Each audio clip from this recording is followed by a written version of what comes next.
Olá, pessoal.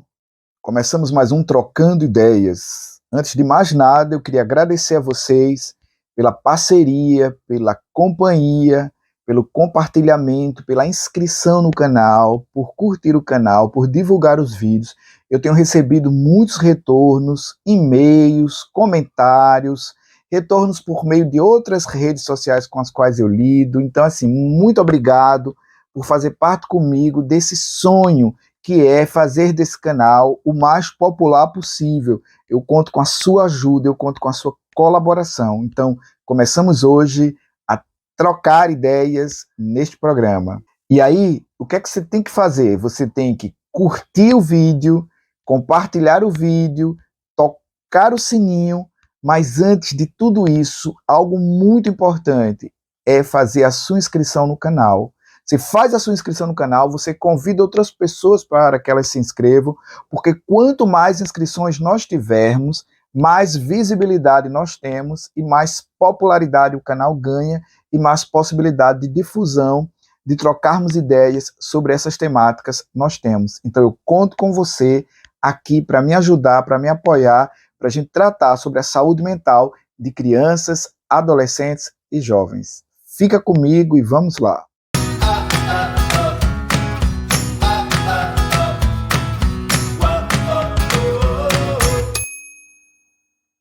Pessoal, hoje eu vou tratar sobre um tema que é super difícil, ele é desafiador, ele não é um tema fácil da gente contemplar, da gente abordar. No entanto, como nós sabemos, nós estamos em pleno mês de setembro, não é? E o mês de setembro, aqui no Brasil, ele é um mês que nós falamos, discutimos e refletimos também, conversamos, dialogamos sobre a prevenção ao suicídio, a pós-venção ao suicídio, né? Na verdade, sobre o suicídio, essa palavra que é, de certo modo, bastante inquietante, incomodativa e que nos acomete de um modo bastante forte, não é? Quando nós ouvimos essa palavra, algo em nós, de certo modo, é, é questionado, fica intrigado, nós nos entristecemos e não sabemos muitas vezes nem o que dizer, nem o que fazer, mas sentimos. Né? Então, suicídio é uma palavra muito do sentimento, né? Uma palavra muito do sentir. E é algo ainda bastante desafiador na sociedade, como sempre foi, né? E que eu acredito que se manterá. Né? Embora a gente saiba que o suicídio pode ser enfrentado com políticas públicas, com planejamento, com organização social. Nós vamos falar um pouco sobre isso. Neste vídeo, vamos falar especificamente sobre o suicídio quando ele acontece com crianças e adolescentes. Né? Então nós não vamos assim focalizar o acontecimento do suicídio, mas nós vamos focalizar as possibilidades de prevenção, ou seja, o que é que a gente pode fazer para que ele não ocorra. Como nós sabemos, esse mês de setembro no Brasil é um mês em que há uma deferência à discussão sobre prevenção do suicídio, sobre pós-venção do suicídio.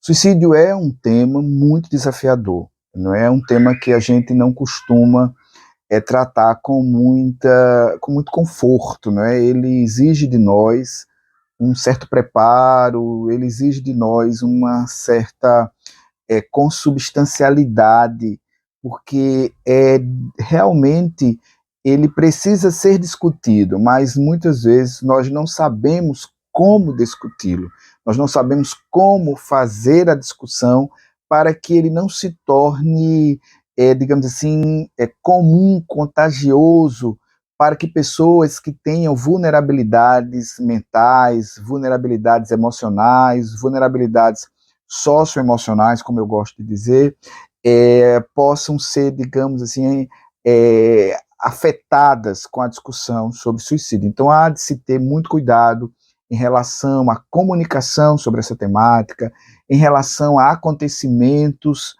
sobre essa temática, não é? Toda a comunidade internacional científica que se debruça nos estudos, né, se debruça sobre os estudos em relação ao suicídio, a esse comportamento, tem um cuidado muito grande para tratar sobre essa questão, né? E hoje eu queria falar um pouco em relação ao suicídio de crianças, de adolescentes. Por quê?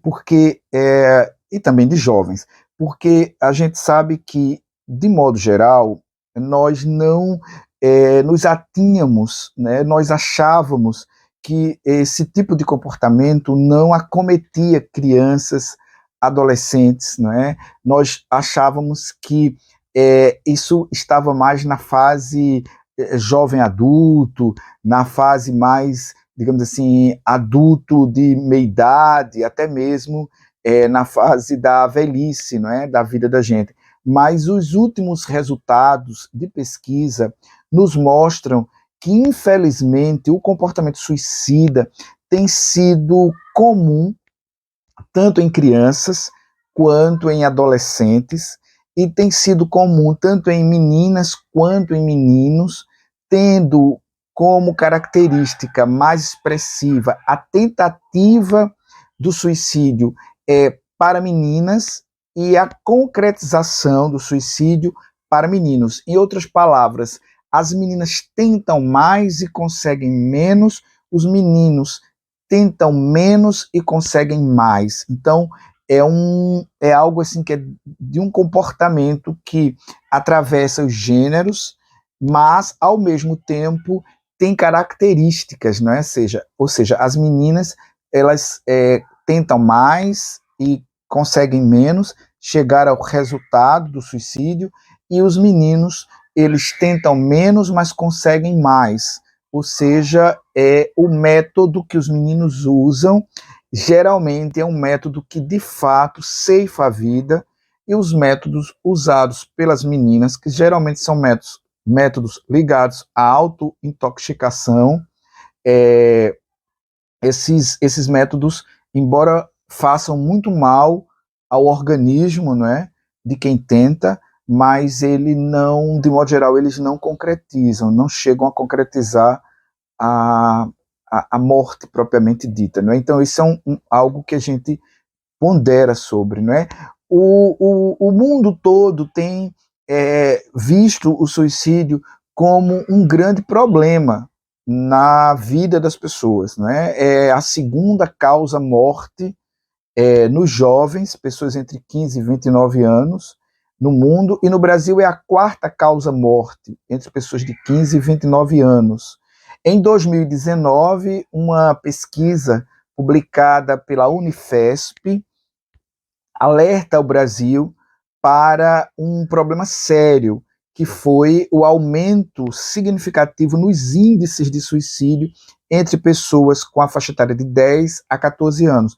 Nós tivemos um aumento de 24% nos índices de suicídio. E nessa última década, ou seja, nessa última década de 2010 para 2020, houve um aumento significativo no mundo todo de 43% de pessoas que tentaram suicídio. No Brasil, segundo dados do Ministério da Saúde, mais de 1.900 pessoas nesses últimos anos tentaram, nessa faixa etária entre infância e adolescência, tentaram suicídio, e desse percentual, um percentual em torno de 30% alcançaram o que tentaram, ou seja, conseguiram se suicidar, né? Alcançaram esse objetivo, que seria ceifar a própria vida. Isso eu falo de crianças e adolescentes. Então, falar sobre suicídio entre esse público não é, obviamente, fácil, nem é simples, mas é necessário. Por quê? Porque nós estamos vendo um comportamento, não é um comportamento que não é um comportamento saudável, não é um comportamento, digamos assim, que possa ser considerado um comportamento sociável, é um comportamento de autodestruição, de autoviolência. E os estudos também nos mostram que todas as pessoas que tentam suicídio ou que se suicidam, essas pessoas raramente fazem isso de forma impulsiva. elas geralmente fazem isso planejado, organizado, calculado e pensado. Em outras palavras, a impulsividade não tem sido comum no suicídio, sobretudo entre adolescentes e jovens. Tem sido um ato planejado, pensado, organizado, calculado. Tem sido um ato orquestrado. Então, a gente vai entender que quando um adolescente, por exemplo, tem ideação suicida, não é, que é a ideia de morrer, a ideia de se matar, e ao mesmo tempo o planejamento de como fazer isso, o método que vai usar, o tempo que vai usar, calcula as causas, não é? Então nós vamos ver que o planejamento do suicídio na adolescência é muito pouco, digamos assim, visto ou pouco percebido pelas pessoas que estão ao redor daqueles e daquelas que tentam suicídio ou se suicidam. A gente tem um exemplo muito, não sei se vocês lembram, daquela série da Netflix, Os 13 Porquês. A Hannah Baker, ela deu ao longo, né, dos 13 episódios da primeira temporada, ela deu vários sinais para a família, para a escola, para os colegas, de que ela não estava bem do ponto de vista da saúde mental. Até que, quando ela comete o suicídio, ficam evidentes os sinais que a Hannah havia passado, havia dito, né, havia dado. Todas as pessoas que tentam suicídio ou que se suicidam, elas deram sinais, né, elas mostraram de algum modo. Então é muito importante que nós estejamos atentos e atentas aos sinais que nos são dados, né? E na adolescência, esses sinais se manifestam muito através de mudanças de comportamento, né? Os comportamentos que nós chamamos comportamento do quarto, isolamento, os comportamentos de autoflagelação, os comportamentos de uso excessivo das redes sociais digitais, né? E às vezes também quando nós percebemos uma relação entre a ideação suicida, a tentativa de suicídio e as questões sintomatológicas da psicopatologia, sobretudo quando você percebe sintomas e sinais ligados ao transtorno de depressão. Não é? Então, a depressão, inclusive, é um fator de risco bem forte, bem predominante, bem preponderante no caso do suicídio na adolescência e também na juventude. Então, a gente vai observar que crianças também tentam suicídio, crianças, infelizmente, cometem suicídio, e as razões em relação às crianças são, de certo modo, parecidas com as razões em relação à adolescência e à juventude, né? As razões são multifatoriais, ou seja, o suicídio é um fenômeno multifatorial. Existem vários fatores, várias razões que levam uma pessoa à ideação suicida, à tentativa de suicídio e ao suicídio propriamente dito. Então nós não podemos falar de um fator desencadeante, um gatilho, por exemplo. Nós podemos falar de vários gatilhos, de vários fatores desencadeantes, né?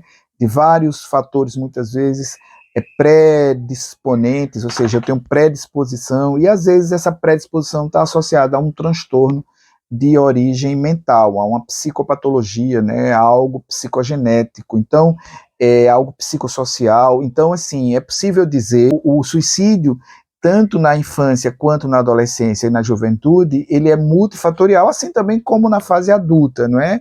Mas como eu estou tratando aqui de crianças, adolescentes e jovens, então é multifatorial, não posso falar de um único fator.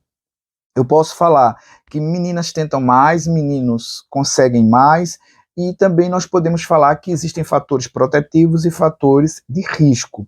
Os fatores protetivos têm relação com o cuidado, com o afeto, com a escuta, com o acolhimento, tem relação com o enfrentamento ao bullying, ao cyberbullying, que são dois tipos de violência que estão muito relacionados às pessoas que tentam suicídio, sobretudo na infância e na adolescência, e mais predominantemente ainda na adolescência, muitos jovens que tentam suicídio, quando perguntados por que ou de que modo chegou a esse comportamento. Eles relacionam imediatamente ao bullying e ao cyberbullying. Portanto, é um tipo de violência que precisa ser enfrentado para evitar esse comportamento.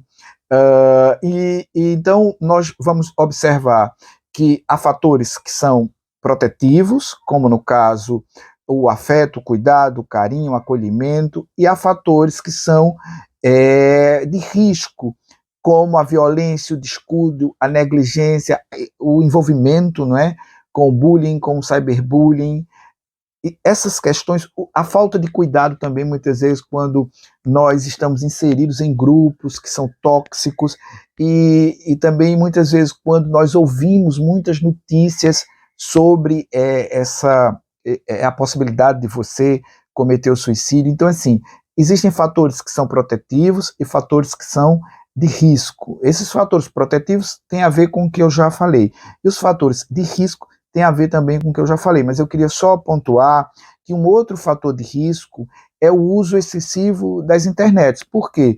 Porque o uso excessivo das internets vai gerar dependência. Nós já falamos sobre isso aqui em outro vídeo, basta você acessar outro vídeo e ver o uso abusivo das internets, mas o uso abusivo das internets é um fator de risco, porque é um fator que pode levar você ao sofrimento psíquico, ao adoecimento psíquico, e muitas vezes leva você ao pensamento suicida.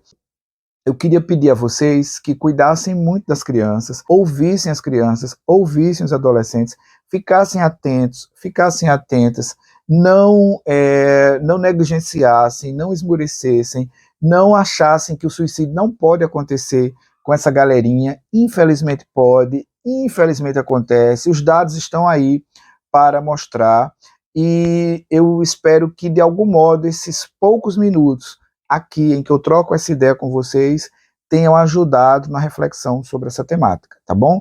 Então, Setembro Amarelo é um mês, mas nós devemos pensar na saúde mental durante todos os meses do ano, e mais especificamente pensar na proteção de crianças e adolescentes o tempo todo, integralmente, e pensarmos no enfrentamento ao suicídio, na pós-venção, cuidar das pessoas que de algum modo vivenciaram essa experiência na família, que de algum modo foram afetadas por essa experiência, cuidar delas de modo que o afeto, o amor, o carinho, o acolhimento, o diálogo possam ser os elementos protetivos, tá bom? E lembrar, em países em que há políticas públicas voltadas ao enfrentamento dessa temática, a gente consegue reduzir os índices.